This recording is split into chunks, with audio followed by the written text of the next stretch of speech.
Salut tout le monde, vous regardez Nightech, c'est Thomas et aujourd'hui on se retrouve pour cette troisième vidéo FAQ juste avant mon arrivée chez WeThings. Je suis toujours in love avec le OnePlus 8 comme vous pouvez le voir et j'ai noté quelques questions à la fois personnelles et relatives à la chaîne qui devraient être assez intéressantes. Alors comme toujours j'essaye de répondre à un maximum de monde tout en restant concis, c'est toujours assez difficile. Vraiment impressionnant de voir le nombre de personnes qui participent et je vous en remercie. C'est d'ailleurs dingue le nombre d'encouragements que j'ai eu sur ma vidéo annonce en tout cas. Merci à vous, ça me fait plaisir de voir que Nightech est soutenu, que la communauté soit aussi active et vraiment c'est génial, merci à vous. Allez, c'est parti, voyons ça devrait être intéressant. Alors en premier lieu, on retrouve une question de Louis Gessens qui dit « Salut Thomas, comment fais-tu pour te payer tout ça, iPhone, MacBook en pleine étude et sinon super vidéo ?» Alors merci à toi. Je pense que la question est intéressante, alors il y a pas mal de choses à savoir. Déjà je pense que le premier c'est une question de mentalité.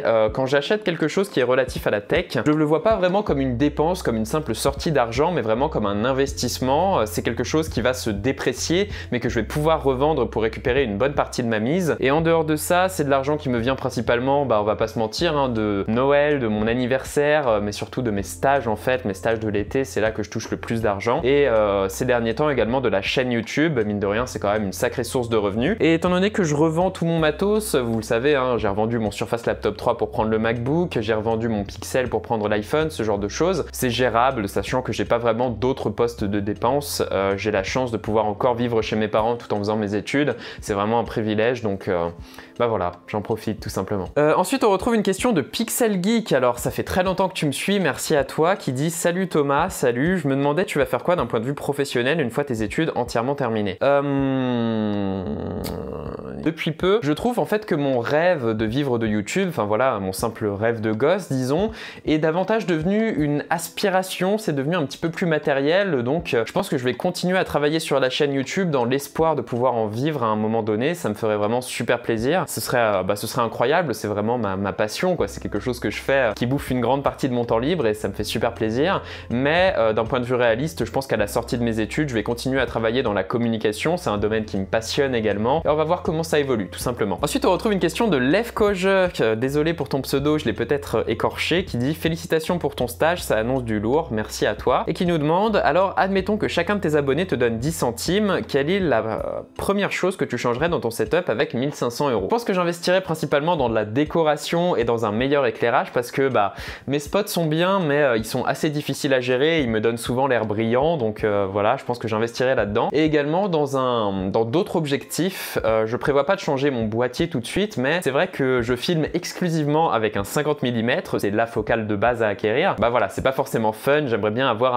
un zoom 24-70 notamment, ça coûte cher mais ça me permettrait de varier un petit peu les angles quoi. Ensuite on retrouve une question de Ryu, alors pareil, tu me suis depuis longtemps, merci, qui dit « Toutes mes félicitations, c'est amplement mérité, merci encore. Crois-tu pouvoir revenir sur Android, Chrome OS ou Wear OS vu que tu es chez Apple et est-ce que tu vas tester le Chromebook IdeaPad Duet de Lenovo ?» C'est un Chromebook intéressant, je vais passer par le Café du Geek pour voir si je peux pas l'avoir. Et en dehors de ça, pour le moment, je me sens très bien dans l'écosystème d'Apple, ça fait que 6 mois, donc je suis encore tout heureux de le redécouvrir, mais je pense totalement que je pourrais revenir dans l'écosystème d'Android, même si effectivement il y a un petit peu moins d'interaction. Je trouve que le rapprochement entre Windows et Android ces derniers temps est assez intéressant. Je pourrais pas être exclusivement sur Chrome OS comme d'habitude, j'ai un métier un petit peu créatif donc c'est assez compliqué, mais bon, oui, je pourrais revenir sur Android. Ensuite on retrouve une question de Kemal Cut, désolé si je prononce mal ton pseudo encore une fois, qui dit, qui pose pas mal de questions, je vais seulement en répondre à une. Comment arrives-tu à gérer tes études et ta chaîne YouTube en même temps? C'est compliqué, ça demande beaucoup de temps, effectivement, ça demande un certain investissement, il y a des fois où c'est pas forcément facile. On s'y fait, écoute, c'est quelque chose qui est très gratifiant en fait, le fait d'être sur YouTube, qui t'apporte beaucoup à la fois personnellement,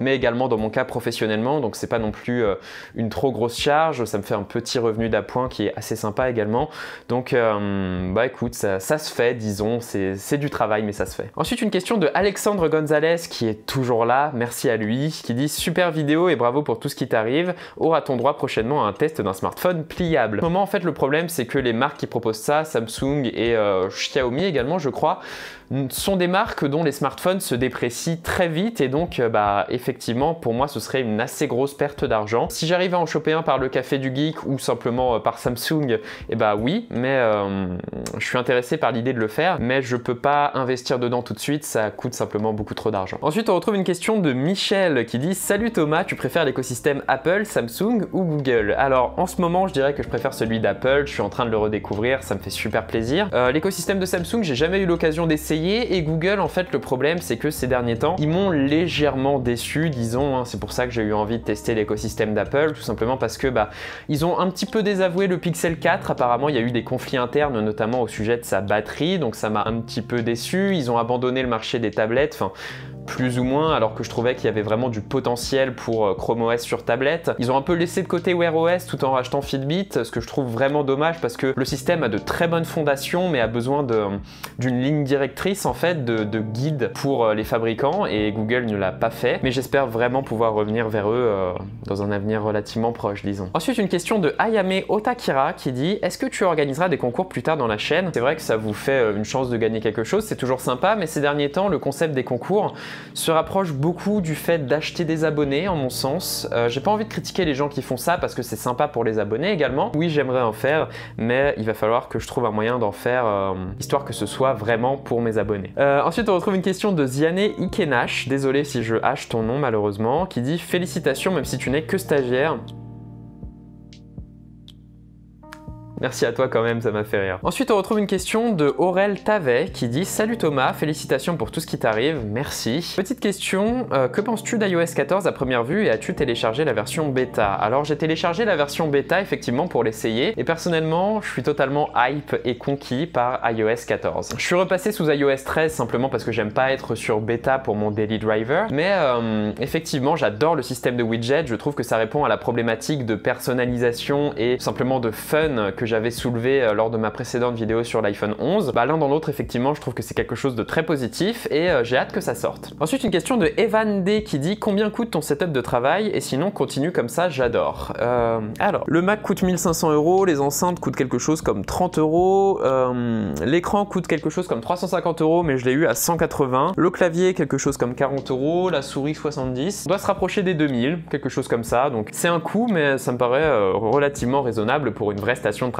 Ensuite, on retrouve une question de Style qui demandait: hello, je me demandais si tu comptais créer un serveur Discord un jour ou l'autre, histoire de réunir la commu dans un lieu pour discuter de tech et d'autres choses. Alors, salut à toi, c'est quelque chose auquel j'ai pensé, effectivement, mais Discord, c'est pas franchement une plateforme que je maîtrise, je t'avoue. Là, tout de suite, je pensais plutôt ouvrir un Instagram, en fait, donc n'hésitez pas à aller me suivre sur Thomas Saiko. Pour le moment, c'est mon compte personnel, donc si vous voulez avoir une petite idée de ce que je faisais avant Nightech, n'hésitez pas à aller voir, mais je pense que je vais plutôt lancer ça avant un Discord, désolé. Ensuite, on retrouve une question de Gaspard Lescure qui dit: salut, j'ai vu que tes vidéos ressemblaient pas mal à Nowtech, sans copier du tout, hein, évidemment. C'est une source d'inspiration pour toi? Nowtech, c'est vrai que je connais, ils m'ont pas mal aidé, notamment pour savoir comment filmer, comment me lancer sur YouTube, pour gérer l'éclairage, ce genre de choses. J'aime beaucoup ce qu'ils font, mais ils ont plus une visée journalistique que moi, j'ai l'impression. Leurs vidéos sont un petit peu plus exhaustives que celles que je produis. Disons que je les connais, je les aime beaucoup, je sais pas si ils m'influencent spécialement, mais bon voilà, c'est une chaîne que j'aime bien. Ensuite, on retrouve une question de Ambroise Célarié qui dit: d'où tu viens et dans quelle ville habites-tu? Je viens de l'Essonne personnellement, bon je suis né à Paris mais je viens de l'Essonne, j'habite près de Brétigny-sur-Orge, donc voilà, c'est un petit peu la campagne. Je vais pas vous dire le village précisément parce que voilà, même si je le cache pas, hein, vous pouvez le voir dans certaines vidéos. Ensuite, on retrouve une question de Lucas Denis qui dit: tes attentes envers le prochain iPhone? J'essaye de me satisfaire de ce que j'ai déjà, donc je pense pas au prochain iPhone quand j'ai déjà l'actuel, mais j'aimerais une refonte du design, quelque chose qui va un petit peu plus loin dans le design industriel, ça je pense que ce sera le cas, et j'aimerais que l'iPhone standard, donc l'iPhone 12, soit toujours plus ou moins au même niveau par rapport à l'iPhone 12 Pro. J'aimerais notamment avoir le 120 Hz sur l'iPhone standard. Je pense que ça va pas être le cas, mais si j'ai le 120 Hz sur l'iPhone standard, ça m'évitera de prendre le Pro, on verra. Je suis assez curieux de voir justement comment ils vont équilibrer les deux. Ensuite, on a une question de Arnaud qui me suit également depuis très longtemps, merci. Toujours au top Thomas, merci à toi. Par contre, tu te transformes un peu trop en Léo Duff. Ensuite, on retrouve une question de Florian Pistorius qui dit déjà bravo pour ton stage, alors merci à toi. Ensuite, pourquoi Nightech V2? C'est quelque chose auquel je pensais effectivement il y a quelques jours, ça a plus vraiment de sens aujourd'hui, mais parce qu'il y a eu une Nightech V1 en 2016, donc ça fait quand même assez longtemps. Je venais d'apprendre à faire du montage vidéo et forcément donc j'ai eu dans l'idée de créer une chaîne YouTube sur la technologie, j'ai posté quelque chose comme 4-5 vidéos. Pour moi c'était ça la première version de Nightech, ensuite j'ai repris 2 ans plus tard en 2018 en faisant quelques vidéos de temps en temps et ensuite la version actuelle de Nightech disons a commencé début 2019 donc voilà, tout simplement parce qu'il y a eu une Nightech V1. Ensuite, encore une question de Ambroise Célarier qui dit en couple. Alors, je vous l'ai pas caché, mais je vous en parle pas tout le temps. Effectivement, ça fait déjà 2 ans et demi que je suis avec la meilleure copine du monde, donc oui, en couple, et ça se passe très bien. Ensuite, on retrouve une question de Milo Trablut qui dit question à part, tu étudies à Assas Paris, et si oui, tu as fait quoi comme licence? Pour ceux qui connaissent pas, oui, j'étudie à Panthéon-Assas, donc Paris 2, c'est une fac qui est plus ou moins la référence en matière de fac de droit et de formation juridique. Sauf que personnellement, je suis un alien là-bas. J'étudie la communication, j'ai fait une licence information et communication et là je suis en master usage du numérique, innovation et communication. C'est une des premières facs en France à s'être intéressée à la communication du numérique et donc je me suis dit que ce serait assez sympa. Ensuite on retrouve une question de Nicolas Rivière qui dit salut, alors salut à toi, tout d'abord grand bravo, merci, ton travail est juste génial et j'ai une petite question, vas-tu faire une vidéo sur iOS 14 et macOS Big Sur ou est-ce que ce n'est absolument pas prévu? J'y ai réfléchi, j'ai tenté de faire un retour sur la WWDC en live, sauf que j'étais pas satisfait du résultat pour être honnête. Maintenant, je pense que je vais attendre la sortie des versions définitives pour éventuellement faire une vidéo dessus. Mais ce que je peux vous dire, c'est que pour le moment, j'apprécie beaucoup ces deux logiciels. Je trouve que macOS Big Sur, notamment en termes de design, est vraiment réussi. J'ai l'impression d'être un des seuls à penser ça. Mais oui, mon avis devrait venir, mais beaucoup plus tard, disons. Et bah écoutez, c'était la dernière question. Donc comme d'habitude, ça m'a fait super plaisir d'interagir avec vous. C'est quelque chose qui est vraiment génial. Ça me fait plaisir d'avoir une petite communauté. Je vous remercie de votre participation. Comme d'habitude, je suis désolé si votre question n'a pas été retenue. Et si cette vidéo vous a plu, vous savez quoi faire. Le j'aime, le commentaire, l'abonnement et le partage. C'est grâce à vous que Nightech continue de grandir et c'est super sympa de le voir. Et moi, je vous dis à la semaine prochaine, les gens. Sans doute pour le test du OnePlus 8. Ça va me faire plaisir. Allez, salut!